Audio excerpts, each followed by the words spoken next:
మన ప్రభువును రక్షకుడైన యేసుక్రీస్తు నామములో ఈ ఆరాధన కూర్చుని మీ అందరికీ లైవ్లో వీక్షిస్తున్న బిడ్డలకు కూడా నా హృదయపూర్వకమైన వందనాలు తెలియజేస్తున్నాను. చిన్న ప్రార్థన చేసుకొని వాక్యంలోకి వెళ్దాం. మమ్మల్ని మిగిలి ప్రేమించిన ప్రియుడ మీకే స్తోత్రాలు చెల్లిస్తున్నాం.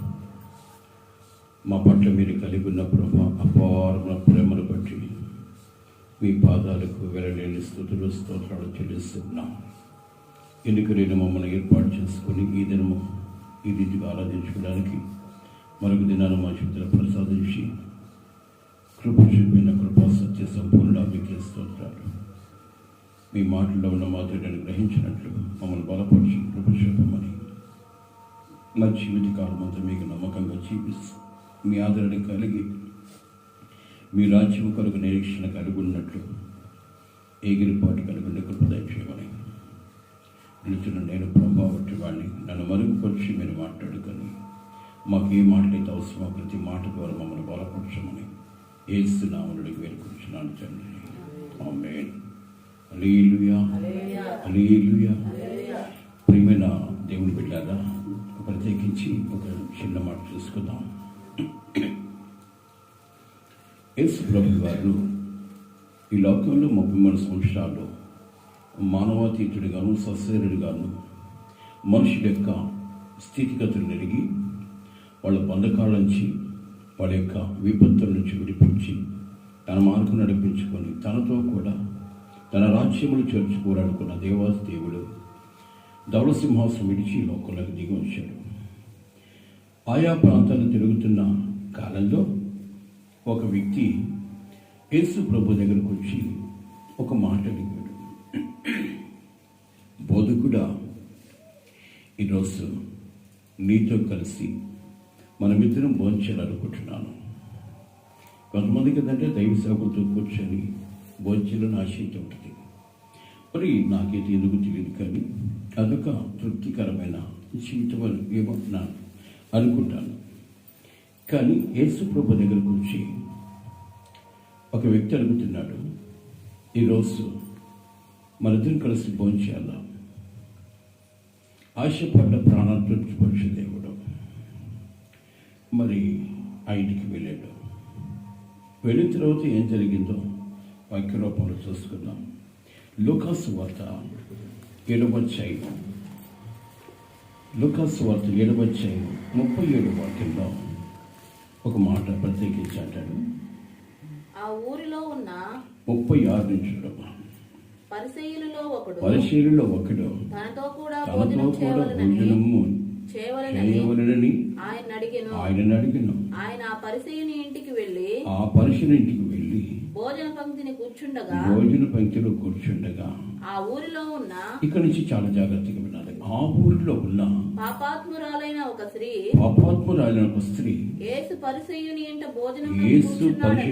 భోజనమును కూర్చి ఉన్నాడని తెలుసుకొని ఒక బుడ్డిలో అత్తరు తీసుకొచ్చి వెనుక తట్టు ఆయన పాదముల యొద్ద నిలవబడి ఏడ్చుచు కన్నీళ్లతో ఆయన పాదములు కడిగి తన తల వెంట్రుకలతో తుడిచి ఆయన పాదములను ముద్దు పెట్టుకొని ఆ అత్తరు వాటికి పూసెను. ఆ అత్తరు పాదాలకి పోసింది. తర్వాత ఆయనను పిలిచిన పరిసయ్యుడు అది చూచి, ఈయన ప్రవక్త అయిన ఎడల, ఈయన నిజముగా ప్రవక్త అయిన ఎడల తన్ను ముట్టుకుని ఈ స్త్రీ ఎవతియో ఎటువంటిదో ఎరిగియుండును. ఇది పాపాత్మురాలని తన మనస్సులో తాను అనుకునేను. దేవుని స్తోత్రం. హల్లెలూయా. ఈ మాట చాలా జాగ్రత్తగా వినగలిగితే యేసు ప్రభువు వారు ఆ ఇంటికి భోజనానికి వచ్చి కూర్చున్నప్పుడు ఆ గ్రామంలో ఉన్న పాపాత్మరాలైన ఒక స్త్రీ ఆయన ఒక ఇంట్లో ఉన్నాడని ఎరిగి ఒక విలువైన అత్తరు బుడ్డి తీసుకొచ్చింది అక్కడికి. ఆయన ఎదురుగా నిలబడి అర్హత కూడా తన చేతిలో లేదు. తన ఎదురుగా వచ్చి ఆయన ముఖంలోకి చూసి ఆయన దగ్గర ప్రాధేయపడేంత అర్హత కూడా ఆమె జీవితంలో లేదు. ఎందుకంటే ఒక పాపముతో పట్టుబడి ఉంది. ఆమెకు అర్థమైంది నేను ఆయన ముఖాన్ని చూసే అర్హత నాకు లేదు. కానీ ఏది ఏమైనా ఆయన పాదాలు నేను ముట్టాలి. దేవుని స్తోత్రం. ఆయన పాదాలు నేను ముట్టాలి అన్న ఆలోచన ఆమెకుంది. మరి ఆ ఇంటికి వచ్చింది. ఇంటికి వచ్చి ఆయన కూర్చునంటే వెనక తట్టు ఆయన పాదాల దగ్గర బోరున విలపిస్తూ ఉంది, బోరుని ఏడుస్తూ ఉంది. ఆయన పాదాలు తడిచే అంత విధంగా మొరపెడుతూ ఉంది, బోరుని ఏడుస్తూ ఉంది. ఏడ్చి ఆయన పాదాల కన్నీళ్లతో కడిగి తల ఎంట్రుకలతో తుడిచి ఆ అత్తరు తీసుకొచ్చి ఆయన పాదాలకు పూస్తూ ఉంది. ప్రేమిల వల్ల ఇదంతా చూస్తున్న ఆ ఇంటి పిలువబడ్డ ఆ వ్యక్తి, యేసు ప్రభుని పిలిచిన వ్యక్తి మనసులో ఏమనుకున్నాడు తెలుసా? ఈయన నిజంగా ప్రవక్త ఉంటే ఇతనికి ఈ వ్యక్తి ఎవరో తెలియదా, ఈమె ఎలాంటిదో తెలియదా? ప్రేమిల వల్ల చూడండి, ఈమె యొక్క బ్రతికేంటో తెలియదా? ఈ మనిషి మహాపాపాత్మురాలు. ఈ మనిషి ఆయన దగ్గరకు వచ్చి ఆయన పాదాలు పట్టుకుంటే, ఆయన పాదాలు తొడుస్తూ ఉంటే, ఆయన పాదాలు ముద్దు పెట్టుకుంటే ఈయనకి అర్థం కావట్లేదా అని తనలో తను సంగుకుంటూ ఉన్నాడు. ఈరోజు సమాజంలో అనేక మంది అనేక రకాలుగా మనస్తత్వం కలిగి తన ఎదుటి వారిని చూసి తన భక్తి గొప్పది అనుకున్నట్లుగా ప్రవర్తిస్తూ ఉంటారు. దీని ద్వారా ఉన్న కాస్త వ్యక్తి కూడా వాళ్ళ చేతి నుంచి విడిచిపోతుంది.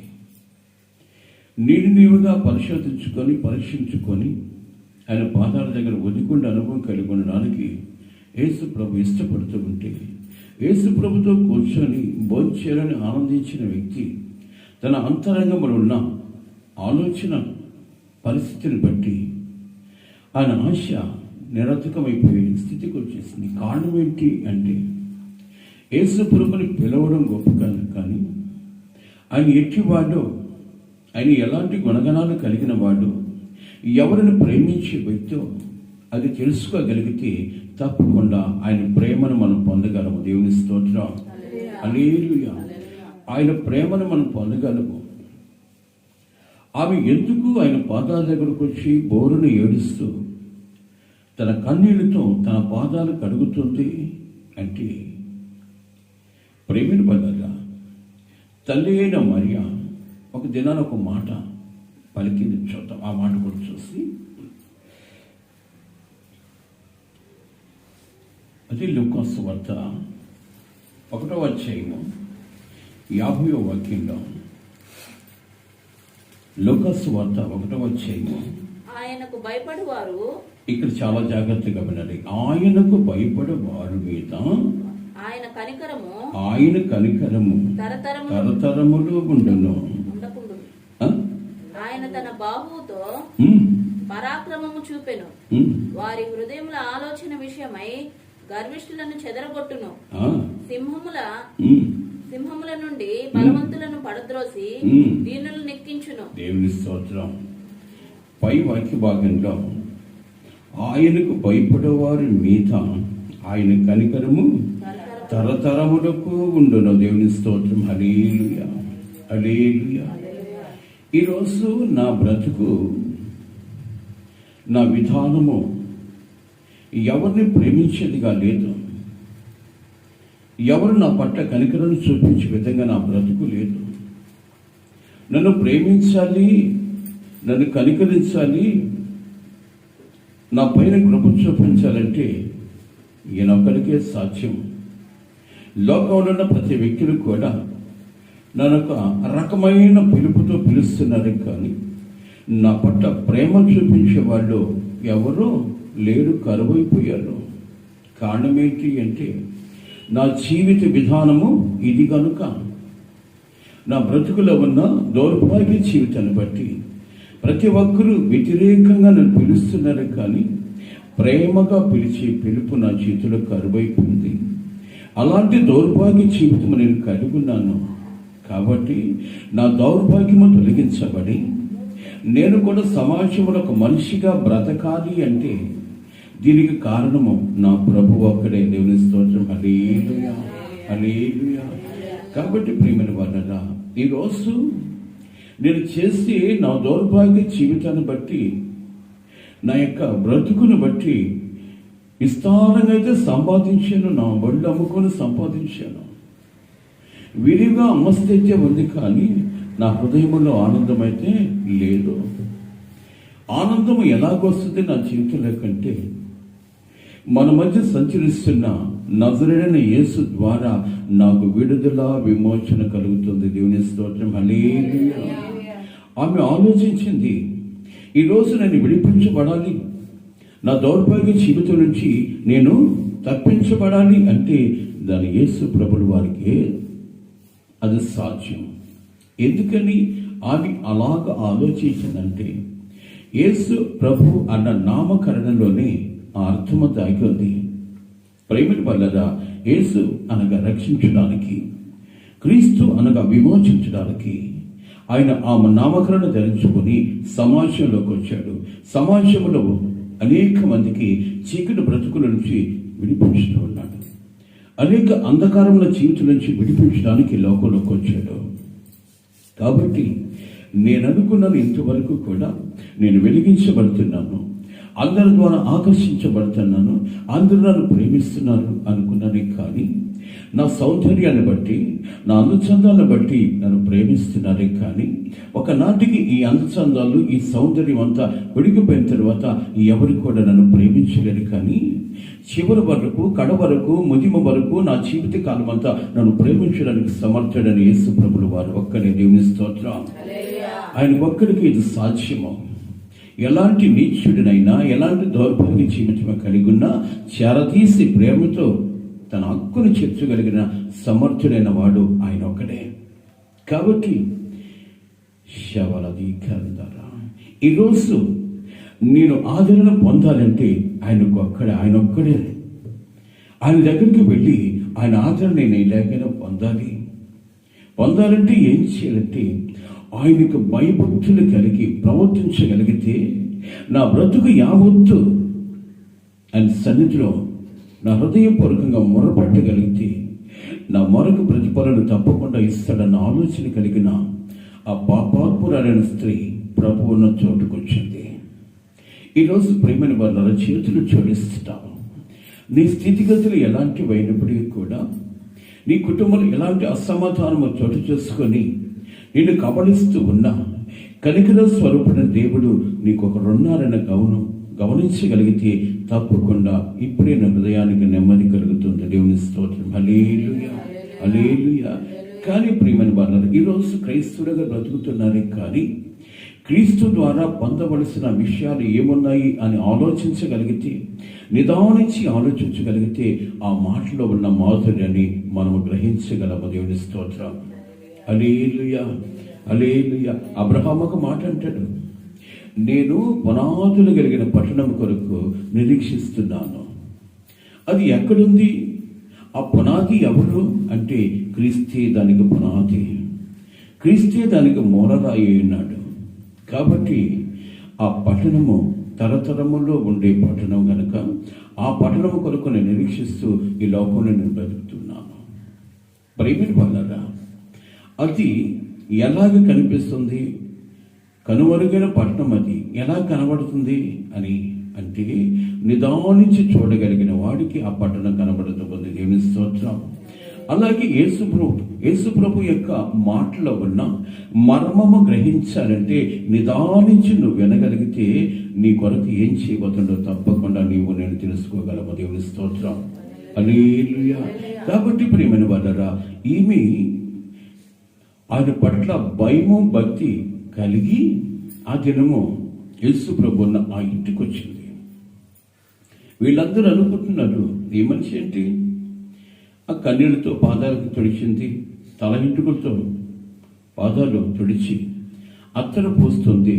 ఈ మనిషి ఎటుదో, ఈ మనిషి ఎలాంటిదో, ఈయనకు ప్రవక్త అయితే ఈయనకు తెలియదా అంటే, యేసు ప్రభు ఈ లోకంలోకి ఎందుకు వచ్చాడో ఏమండి ఆ పరిశీలకి తెలియలేదు, కానీ ఆమెకి తెలిసింది. ఏమని అంటే, ఎవడైతే భయభక్తులు కలిగి ఆయన పాదాల దగ్గరకు వస్తాడో, ఎలాంటి దౌర్భాగ్యుడైనా ప్రేమించి వాళ్ళ ప్రవర్తనని మార్చి నూతనపరచగలిగిన సమర్థుడు నా యేసయ్య. దేవుని స్తోత్రం. హల్లెలూయా. ప్రేమని వల్ల ఈరోజు నీ స్థితిగతులు ఎలాంటివైనప్పటికీ కూడా నీ స్థితి ఏంటో దేవునికి చెప్పగలిగితే, ఆయన సన్నిధిలో మొరపెట్టగలిగితే, నీ ప్రతి అవసరం ఆయన నామంలో తీర్చడానికి ఇష్టపడతాడు. అందుకే ఆయన నామంలో ఉన్న అర్థం ఏంటంటే విమోచకుడు, రక్షించేవాడు. నేను రక్షించి విమోచించి నామకరణం ధరించుకుని లోకంలోకి వచ్చాడు. అందుకని ఆయన నామము ప్రతి పాపం నుంచి విడిపిస్తూ ఉంది. దేవుని స్తోత్రం. ప్రతి శాపపు బంధకాల నుంచి విడిపిస్తూ ఉంది. కానీ ఈరోజు మానవుడి యొక్క మనస్తత్వం ఎలాంటిది అంటే, నేను అనుకున్నవి నాకు దక్కాలి అనుకుంటాం, నేను అనుకున్నవి మేము దక్కాలి అనుకుంటాం. కానీ తన బిడ్డగా నీకు ఏదైతే ఇవ్వాలో నీ తండ్రిని దేవునికి తప్పకుండా తెలుసు. నీకు హానికరమైనది ఏది కూడా ఇవ్వడం. ఒక వస్తువును పొందాలని చాలా ప్రీతికరంగా ప్రార్థించినప్పుడు అది నీ బ్రతుకులో దక్కలేదు అంటే కారణం ఏమై ఉంటుందంటే, దాని ద్వారా నీకు ఏదైనా ఇబ్బంది ఉంటేనే దాన్ని నీకు ఇవ్వడం. అది గ్రహించగలగాలి. ఈరోజు అది ఇవ్వలేదు అంటే, ఏందలే ప్రార్థన కూడా వినలేదు దేవుడు, ఏం ప్రార్థన చేసావులే అనుకోవడం పొరపాటు. కానీ నీకు ఏదైతే దక్కించాలి అనుకుంటాడో, ఏదైతే నీకు ఇవ్వాలి అనుకుంటాడో దాన్నే ఇవ్వడానికి ఇష్టపడతాడు ప్రభు. మేలైనది ఏదో నీకు ఇవ్వడానికి అని ఇష్టపడే దేవుడు. ప్రేమని వలన ఎట్టి స్థితి కలిగి ఉన్న ఒకసారి జ్ఞాపకం చేసుకోవాలి. ఆమె ఆ పరిశీలి ఎంటున్నాడని ఎరిగిన ఆ పాపాత్మురాలైన ఆ ఊరిలో ప్రత్యేకించి రాస్తాడు. అక్కడ ఆ ఊరిలో పాపాత్మురాలను ఒక స్త్రీ, ఆమె యేసు ప్రభువు దగ్గరకు వచ్చి ఆయన పాదాల దగ్గర మొరపెడుతూ ఉంది, ప్రలాపించి ఏడుస్తూ ఉంది. దీనికి అర్థం ఏంటి అంటే, ఆయన పాదాలను బలిపీఠంగా మార్చగలిగింది. దేవుని స్తోత్రం. హల్లెలూయా. ఆయన పాదాలు బలిపీఠంగా మార్చగలిగి ఆయన పాదాల దగ్గర తన పాపాన్ని కృమ్మరిస్తూ ఉంది, తన అతిక్రమాలు యావత్తు కృమ్మరిస్తూ ఉంది. ప్రేమను వల్ల ఎట్టి స్థితి కలిగి ఉన్న ఒకసారి జ్ఞాపకం చేసుకోవాలి. ఎలాంటి ఆలోచన కలిగి ఉన్నామో జ్ఞాపకం చేసుకోవాలి. ఎలాంటి స్థితిగతులు కలిగి ఉన్నామో జ్ఞాపకం చేసుకోవాలి. నీ బ్రతుకు విధానం ఏంటో జ్ఞాపకం చేసుకొని ఆయన పాదాల దగ్గరకు వచ్చి నువ్వు మొరపెట్టగలిగితే నీ కుటుంబ స్థితిగతులు మార్చి ఉన్నతమైన బ్రతుకుని దేవుడు ఇవ్వడానికి ఇష్టపడతాడు. దేవుని స్తోత్రం. హల్లెలూయా. కాబట్టి ప్రియమైన వాళ్ళ చేతులు జోడిస్తూ ఉన్నాను. ఆమె ఎట్టిది అని ఆళ్ళకు తెలియదు, కానీ ఆమె యొక్క పాపాత్మురాలనే తెలుసు. కానీ ప్రియమైన వాళ్ళ ఆడకు తెలియని విషయము ఆడొకటి ఉంది. ఏంటి అంటే, నేను పాపినయ్యా, నన్ను ప్రేమించేవాళ్ళు ఈ లోకంలో ఎవరు లేరయ్యా, నన్ను ఏ విధంగా వాడుకోవాలో వాడుకునే వ్యక్తులైతే ఉన్నారు. కానీ నా జీవితాన్ని స్థిరపరచాలని, నా బంధకాలను తెంచాలని, నా బ్రతుకు విధానం మార్చాలని ఎవరికి కూడా ఆలోచన నా పట్ల లేదయ్యా. కాబట్టి ఇవన్నీ చేయడానికి నువ్వు సమర్థుడు అని నేను ఎరిగి నీ పాదాలు పట్టుకొని వచ్చి అనుకుంటున్నాను. నా పాప విమోచన కలుగు చేయి, నా బ్రతుకును మార్చు. నేను భయపడుతూ ఉన్నాను. ఎందుకో తెలుసా? నా పాపము నన్ను పట్టి బంధిస్తుందేమో. నా పాప బంధకాల నుంచి విడిపించబడలేక ఈ పాపంలో నేను మరణించి పరలోకానికి చేరలేని దౌర్భాగ్య జీవితము నేను కలుగున్నాను గనుక నాకు విడుదల విమోచన నీ దగ్గరే ఉందని ఎరిగిన ఆమె యేసు ప్రభువు పాదాల దగ్గరకు వచ్చి మొరపెడుతూ ఉంది. దేవుని స్తోత్రం. హల్లెలూయా. ఈరోజు అనేక మంది కూడా, క్రైస్తవులు యావత్తు కూడా తన భక్తిని చూసుకుని మురిసిపోతారే, కానీ నా అంతరంగమును గూడి కట్టుకున్న అనేక హేయమైన కార్యాలు, దేశ భావాలు, నీకు వ్యతిరేకమైన కార్యకలాపాలు జ్ఞాపకం చేసుకొని నా జీవితంలో మత్స డాగు మడత కళంకం లేని బ్రతుకునిచ్చి నా బ్రతుకుని మార్చమని హృదయపూర్వకంగా మొరపెడితే తప్పకుండా ఆయన ప్రేమను మనం పొందగలము. దేవుని స్తోత్రం. హల్లెలూయా. అలనాడు యేసు ప్రభువు దేవాది దేవునికి బలర్పించడానికి అనేక జంతువులు తీసుకొచ్చేవాడు. అనేక జంతువులు తీసుకుని, జాగ్రత్తగా వినండి మాట ముగించిపోతున్నాను. అనేక జంతువులు తీసుకొచ్చి యాజకుని దగ్గరికి ఇస్తే యాజకుడు జంతువుని తీసుకొస్తని బలిచ్చేవాడు కాదు. బాగా వినాలి, యాజకుడు త్వరగా బలిచ్చేవాడు కాదు. ఏమి అంటే దానికి ఉండబడ్డ లోపం ఏంటో, దానికి ఉండబడ్డ స్థితిగతులేంటో గమనించడానికి దానిని 7 దినాలు పరీక్షించేవాడట. 7 దినాలు పరిశోధించి దానికి ఏమైనా కుంటితనం ఉందా, గుడ్డితనం ఉందా, ఏదన్నా మచ్చ ఉందా, ఏదన్నా ముళ్ళు కొట్టి గాయమై ఉందా, గాయం మారిపోయి ఉందా అని పరీక్షించి అతనికి ఏదైనా లోపం కనపడ్డప్పుడు ఇది దేవునికి పనికి రాదు అని ప్రక్కన నెట్టేవాడట. 7 దినాలు పరిశోధించకుండా పరీక్షించకుండా దాన్ని దేవునికి బలిచ్చేవాడు కాదట. ఈరోజు ప్రేమని వల్ల క్రీస్తే నీకు బలిపీఠమయ్యాడు గనక నువ్వు చేస్తున్న విజ్ఞాపన, నువ్వు చేస్తున్న ప్రార్థన దేవునికి హృదయపూర్వకంగా నచ్చగలిగినప్పుడే నీ ప్రతి అవసరమైన నామాలు తీర్చడానికి ఇష్టపడతాడు. దేవుని స్తోత్రం. ఏదో ఆలోచన కలిగి, ఏదో స్వార్థమైన మనసు కలిగి నువ్వు ఎంత ప్రార్థించినా ప్రభువుని మొర ఆలకించడం. అందుకే అంటాడు కదా, నీవు బలి అర్పించినప్పుడు ఎవరితోనైనా నీకు వ్యతిరేక భావన, విరోధం ఎవరితోనైనా ఉంటే నీ బలి అక్కడే విడిచి నువ్వు త్వరగా వెళ్ళి ఆ వ్యక్తితో సమాధానపడి నా దగ్గరకు వస్తే అప్పుడు నీ బలి అంగీకరిస్తా. మనసులో ఏదో ద్వేషం పెట్టుకోను, మనసులో ఏదో మత్సరాలు పెట్టుకోను, నువ్వు విజ్ఞాపన చేస్తే నీ విజ్ఞాపన యెహోవా ఆలకించడం. ఈరోజు అనేక మంది క్రైస్తవులు తన మనసులో ఒక పగ పెట్టుకోను, ఒక వ్యతిరేకత పెట్టుకోను, పక్కింటి వాడుతోనూ పరుగింటి వాడుతోనూ ఏదో గొడవ పెట్టుకోను. గత కొద్ది కాలం నుంచి కూడా వాళ్ళు పలుకోకుండా, మాట్లాడుకోకుండా దేవుని మందిరంలోకి వచ్చి ఏమండి ఆరాధించడము అది సభ్యత కాదు అని ప్రభు పెట్టి మనవి చేస్తున్నాను. నువ్వు చేసే విజ్ఞాపన నీ తండ్రిని దేవుడు ఆలకించాలి అంటే నీ ప్రార్థన యథార్థమైనదిగా ఉండాలి. దేవుని స్తోత్రం. ఆ పాపాత్మరాలు తన పాపాన్ని మనుషులకు చెప్పిన ఏళన చేస్తారు కాబట్టి దేవునికి చెప్పుకుంటుంది, అయ్యా నా బ్రతుకు ఇలాంటిది, నా బ్రతుకు నన్ను భయపెడుతూ ఉంది, నా బ్రతుకు నన్ను కబడిస్తూ ఉంది, నా పాపం ఒకరోజు నన్ను పట్టి పీడిస్తుందేమో, ఈ పాపంలో నేను మరణించి నీ రాజ్యానికి చేరుకోలేని దౌర్భాగ్య జీవితము నా బ్రతుకు వస్తుందేమో. కాబట్టి అలాంటి బ్రతుకు నాకు ఉండకూడదు ప్రభా, నా పాపం నుంచి నాకు విమోచన కలుగు చేయి. దేవుని స్తోత్రం. హల్లెలూయా. నా పాపం నుంచి నాకు విడుదల కావాలి అని మొరపెడుతూ ఉందామె, మొరపెడుతూ ఉంది. ప్రేమని వల్ల అక్కడ కింద అక్కడ అంటాడు, ఆమె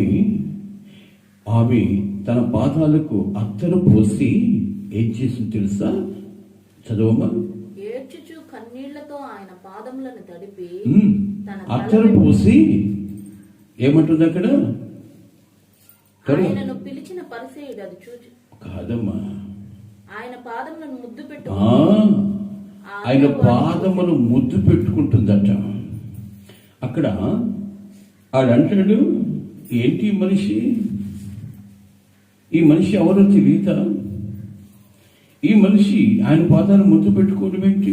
ఇది పనికి మారింది అంటే నేను చాలా పనికి వచ్చేవాడిని అని అంటుంది. ఎదుటి వారిని గురించి మనం మాట్లాడుతున్నామంటే, నేను కూడా ఒక వ్యక్తికి చెప్పాను మాట, ఎదుటి వారిని గురించి మచ్చటపడ్డామంటే వాళ్ళకి మించిన పాపం హృదయంలో దాగుంటేనే. పాపము చేయడమే కాదు గొప్ప, పాపం చేయడమే కాదు పాపాత్మరాలని పని, పాపాల గురించి హృదయంలో ఆలోచించడమే మహాపాపం. హృదయంలో పాపాల గురించి ఆలోచించడమే మహాపాపం. అందుకని వాక్యం ఏం చదివింది తెలుసా? నీ మట్టుకు నువ్వు ఎలాగున్నా ఒకసారి ఆలోచించు. దేవునితో నీకు ఉండబడ్డ సంబంధం ఏమిటో ఆలోచించు. కానీ ఎదుటివాడు ఇలాంటి వాడు, వాడు ఇలాంటి వాడు, ఆ వ్యక్తి ఇలాంటిది అని చెప్పుకోవడంలో ఉన్న దౌర్భాగ్యమంత జీవితం ఇంకొకటి లేదు. నేను చేయట్లేదు కదా అని మనం అనుకోవచ్చు. నువ్వు చేయబడలేదు, చేసిన వారిని చూసి హేళన చేయడమే మహాపాపం. నిజమైన క్రైస్తత్వం ఏంటి అంటే, ఎదుటివాడు కృంగిపోతూ ఉన్నప్పుడు, ఎదుటివాడు పాపంలో పొరలాడుతూ ఉన్నప్పుడు ఆ వ్యక్తి కొరకు ఒక కన్నీటి బొట్టు కార్చగలిగేది నిజమైన ప్రేమ. దేవుని స్తోత్రం, హల్లెలూయా. ఒక కన్నీటి బొట్టు కార్చి ఆ వ్యక్తిని మార్చు ప్రభా అని అడగగలిగింది నిజమైన క్రీస్తు ప్రేమ. అందుకే యేసయ్య అంటాడు, ఇది ప్రేమ చల్లారిపోయే దినాల్లో ఉన్నాం. వాళ్ళు ఎవరాగుంటే మాకేమి, నేను నా భార్య నా భర్త ప్రేమ కలుగుంటే చాలు అన్న దౌర్భాగ్యమైన జీవితం కలిగింది, క్రైస్తత్వం కాదు. ఆ వ్యక్తి యేసుప్రభుని భోజనానికి పిలిచిన వ్యక్తి ఏమనుకుంటున్నారు తెలుసా ఆమె గురించి? ఈ మనిషి ఎట్టితో ఎలాంటి పనికి మాలేదో, ఈయన ప్రవక్త అయితే ఈయనకి తెలియదా అంటే, ఆయనకి తెలిసింది ఒకటే, ఏంటి అంటే తన పాపాన్ని ఒప్పుకునేవాడు ఆయన ప్రేమను పొందుతాడు. దేవుడి స్తోత్రం, హల్లెలూయా. తన అతిక్రమాన్ని ఒప్పుకునేవాడే తన ప్రేమను పొందుతాడు. అతిక్రమాన్ని దాచిపెట్టేవాడు వర్ధిల్లడు. అతిక్రమాన్ని దాచిపెట్టేవాడు వర్ధిల్లడు, కానీ తన అతిక్రమాన్ని విడిచిపెట్టడానికి ఇష్టపడేవాడు దేవుని ప్రేమను పొందుతాడు. కానీ ఇక్కడ జరుగుతున్న విషయం ఏంటంటే, ఆయన పాదాల దగ్గరకు వచ్చి బోరుని ఏడుస్తున్నది కారణం ఏంటి తెలుసా? తన పాప భారమంతా ఆయనకి చెప్పుకుంటూ ఉంది. తన పాప భారమంతా యేసుప్రభుల వారికి చెప్పుకుంటూ ఉంది. కన్నీటితో ఆయన పాదాలు కడుగుతూ ఉంది. ఆ తల ఎంట్రుకలతో తన తలని, ఆ కాళ్ళని తుడుస్తూ ఉంది, ఆ పాదాలు తుడుస్తూ ఉంది. ఆ విలువైన అత్తరు తీసుకొచ్చి తన పాదాల ముందు పోస్తే, ప్రేమైన పడ్డారు వాళ్ళంతా అదొక్క రకమైన మాటతో ఆమెను మనసులో అనుకుంటూ ఉంటే, సీమను ఇంకొక మాట చెప్పాలనుకున్నానయ్యా అన్నాడు. ఏంటో ప్రభు చెప్పు అంటే, ఈమెను గురించి నువ్వు మచ్చపడుతున్నావే, ఈమెను గురించి అదొక రకంగా మాట్లాడుకుంటున్నావే, నీ ఇంటికి నన్ను ఎందుకు పిలిచావు? జాగ్రత్తగా వినాలి. నీ ఇంటికి నన్ను ఎందుకు పిలిచావు? మన దగ్గర కలిసి భోంచేయాలని కదా. నీ ఆలోచన అయితే బాగుంది, కానీ అంతవరకు ఈమె ఎప్పుడైతే నీ ఇంటికి వచ్చి నా పాదాల దగ్గరకు వచ్చి మొరపెట్టడం ప్రారంభించిందో, నీ మనస్సు మారిందయ్యా. ఈమె నీ ఇంటికి వచ్చినప్పటి నుంచి నీవైతే నా పాదాలు కడుక్కోవడానికి ఒక చెమ్మ నీళ్లు కూడా ఇవ్వలేదయ్యా. నన్ను సన్మానించిన ఆనవాళ్ళు నీ బ్రతుకులో లేవయ్యా. ఏమైతే నీ ఇంటికి నిన్నొచ్చినప్పటి నుంచి నా పాదాలు కరిగింది, నా పాదాలు తుడిసింది, నా పాదాలకు అత్తరు పోసింది. ఆమె ఇప్పటి వరకు కూడా ముద్దు పెట్టుకుంటూనే ఉంది. ముద్దు పెట్టుకోకుండా మానలేదు. ఆమె ముద్దు పెడుతూనే ఉంది. కారణమేంటి? సీమను, ఈమె అతిగా నన్ను ప్రేమించింది గనక ఈమె ఈ పాపము కొట్టివేయబడింది. దేవుని స్తోత్రం, హల్లెలూయా. ఈమె నన్ను ముద్దు పెట్టుకోవడానికి కారణం ఏంటి అంటే, ఎవరైతే నన్ను హృదయపూర్వకంగా నాకు రక్షకుడు అని అంగీకరిస్తారో వారికే నేను దేవుణ్ణి అంటాను. సీమను, దేవుని స్తోత్రం, హల్లెలూయా. ఈరోజు యేసు ప్రభుల వారు ఎవరికి దేవుడు అంటే, ఎవరికి రక్షకుడు అంటే, ఎవరికి విమోచకుడు అంటే, ఆయన హృదయపూర్వకంగా ప్రేమించగలిగే వాడికి ఆయన విమోచకుడి తన చేతులకు రావడానికి ఇష్టపడతాడు. కాబట్టి ప్రేమైన వల్ల ఈరోజు చేతులు చూపిస్తున్నాను. ఈ వాక్యం వింటున్న నీవు ఎలాంటి క్రైస్తవుడైనా, ఎలాంటి క్రైస్తవురాలైనా, క్రైస్తత్వము ధరించుకోవడం గొప్పతనం కాదు, కానీ క్రీస్తుని ధరించుకున్న వాడే గొప్పవాడు. దేవుని స్తోత్రం. క్రైస్తత్వాన్ని ధరించుకోవడం గొప్పతనం కాదు. రేపు రాబోతున్న దినాల్లో ఏమిటి, గొప్పగా అలంకరించుకొని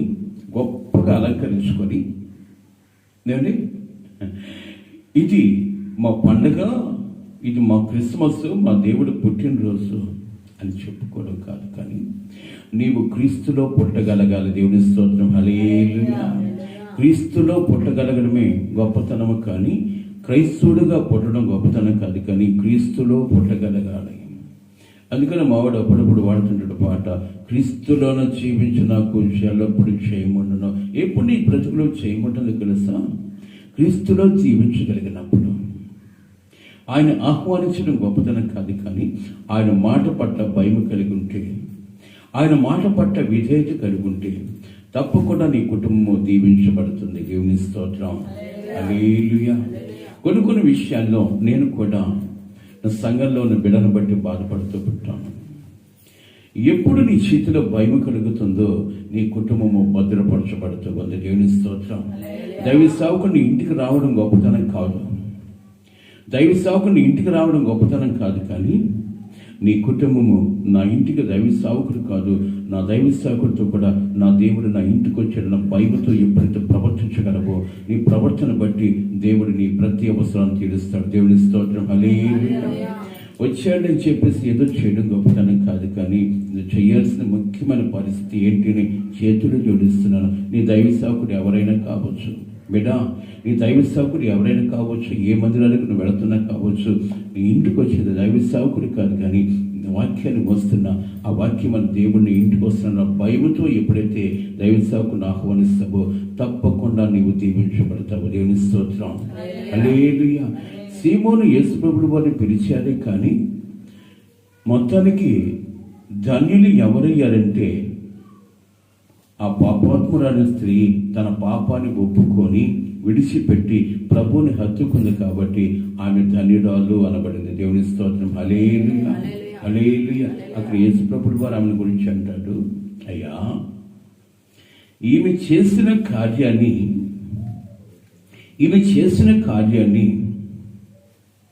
తరతరముల వారు ఈమెను జ్ఞాపకం చేసుకుంటారు. ఈమెను జ్ఞాపకం చేసుకోవాల్సిన అవసరం ఏంటి? ఈమె పనికి మాలింది అయిపోయినాయి, ఈ పనికి మాలిందని జ్ఞాపకం చేసుకోవడం ఏంటి అని అనుకోవచ్చు. ఈ పనికి మాలిందే, కానీ ప్రభువుని చేరిన వెంటనే పరిశుద్ధురాలుగా నీతిమంతురాలుగా మార్చబడింది. కాబట్టి ఈమె చేసిన కార్యాన్ని బట్టి ఈమె నీతి కార్యము చేసిందని సమాజం కొనియాడింది. ఈరోజు మనం క్రైస్తవులుగా ఉన్నామని సమాజం కొనియాడదు, కానీ నీ క్రియలను బట్టి సమాజము నిజముగా నువ్వు క్రైస్తవురాలివి, నిజముగా నువ్వు క్రైస్తవుడు అని సమాజం నిన్ను కొనియాడాలి. కాబట్టి ప్రియమైన వల్ల ఈరోజు ఏ స్థితి కలిగి ఉన్నాం, ఎలాంటి విధానం కలిగి ఉన్నాం? నిజముగా భయము అనేది బ్రతుకులో ఉంటే దేవునితో సహవాసం చేయడానికి ఇష్టపడతాం. దేవుని పట్ల నిజమైన భయము మన బ్రతుకులో ఉంటే ఆయన ఆరాధన క్రమాన్ని ఆచరించడానికి ఇష్టపడతాం. వేషధారణ కాదు దేవుడికి కావాల్సింది. యథార్థవంతుడు యెహోవాకి ఇష్టడు. ఈ యథార్థవంతుడు ఎవడు అనగా ప్రతిదినము తన అతిక్రమాలను దేవుని సన్నిధిలో ఒప్పుకొని విడిచిపెడుతూ తను తానుగా పరిశోధించుకొని ప్రభువుని వెంబడించేవాడు నిజమైన క్రైస్తవుడు. కాబట్టి శ్రీమూర్తి అంటాడు, నువ్వు నన్ను తీసుకొచ్చావు, నా ఇంట్లోకి ఆహ్వానించావు, కానీ కనీసం ఒక చెంబు నీళ్ళు ఇచ్చావా? ఆ ఇంటికి చదువుకోండి, చాలా బాగుంటుంది ఆ వాక్యం. నీ ఇంటికి నన్ను పిలిచావే, కానీ నా కాళ్ళు కడుక్కోమని, నా పాదాలు కడుక్కోమని ఒక చెంబు నీళ్ళు ఇచ్చావా? కానీ ఏమే నీ ఇంటికి వచ్చినప్పటి నుంచి నా పాదాలు కడుగుతూనే ఉంది, నా పాదాలు తుడుస్తూనే ఉంది, నా పాదాలు ముద్దు పెట్టుకోవడం మానలేదు. కాబట్టి ఈమె భారమైన పాపము తొలగించబడింది. దేవుని స్తోత్రం. హల్లెలూయా. ఎప్పుడైతే నీ అతిక్రమాలు దేవుని దగ్గర ఒప్పుకోవడానికి ఇష్టపడతావో, ఒప్పుకొని విడిచిపెడతావో, నీ కుటుంబాన్ని ఆదరించడానికి ఆదరణకర్త దేవుడు నీ కుటుంబాన్ని దర్శించడానికి ఇష్టపడతాడు. అట్టి కృప దేవుడు మనకందరికి కలుగు చేయనుగాక. కళ్ళు ముద్దామా ప్రార్థన చేసుకుందాం. మమ్మల్ని మిక్కిలి ప్రేమించిన ప్రియుడా మీకు స్తోత్రాలు. మా అతిక్రమాలు మేము దాచిపెట్టి మీ సన్నిధిలో వేషధారులుగా ఉండక యథార్థవంతులంగా ఉంటూ మీ ఆదరణ కలిగి జీవించే కృప మాకందరికి కలుగు చేయమని కోరుచున్నాను. అతిక్రమం చేయువాడు వర్తనుడు, కానీ దాన్ని ఒప్పుకొని విడిచిపెట్టేవాడు నిజమైన క్రైస్తవుడని మీరు మాతో మాట్లాడిన విధానం బట్టి మీకు స్తోత్రాలు ప్రభా. మేము వేషధారులంగా ఉండక యథార్థపరులంగా ఉంటూ మీ మాటకు లోపడుతూ మీకు విధేయత చూపుతూ మా ప్రతి పాపాన్ని ఒప్పుకొని విడిచిపెట్టి ఉన్న కాలములో నీతి కలిగి జీవిస్తూ నీ నీతి కలిగిన రాజ్యములో ప్రవేశించినట్లు సహాయం చేయమని కోరుచు. మా దౌర్భాగ్య జీవితాన్ని ఒకసారి జ్ఞాపకం చేసుకొని మాకు విడుదల విమోచన కలిగించడానికి వచ్చిన విమోచనకర్త మీ పాదాలు పట్టుకొని గోచరుతున్న ప్రతి కుటుంబాన్ని, ప్రతి బిడ్డని, ప్రతి యొక్క జీవిత విధానాన్ని మార్చి ప్రభా మీకునైనా అనుకూలంగా మీకు ప్రియమైన సొత్తుగా మమ్మల్ని అందరూ మార్చుకోమని ఘనత మహిమ ప్రభావాలు మీకు చెల్లిస్తూ యేసయ్య శ్రేష్టమైన నామములో అడిగి వేడుకొనుచున్నాను తండ్రి. ఆమేన్. మన పరమ తండ్రి దేవుని ప్రేమ, కుమారుడిని యేసుక్రీస్తు వారి కృప, పరిశుద్ధాత్మ దేవుని యొక్క సన్నిధి, సహవాసమైన కాపుదల ఇప్పుడు ఎల్లప్పుడూ సదాకాలము సకల పరిశుద్ధులకు కూడివించిన మనకందరికీ ఆయన కృప తోడుగా ఉంచి ఆయన రాకడకు సిద్ధపరచునగాక. ఆమేన్. హల్లెలూయా, హల్లెలూయా, హల్లెలూయా. ప్రభునామమున మీ అందరికీ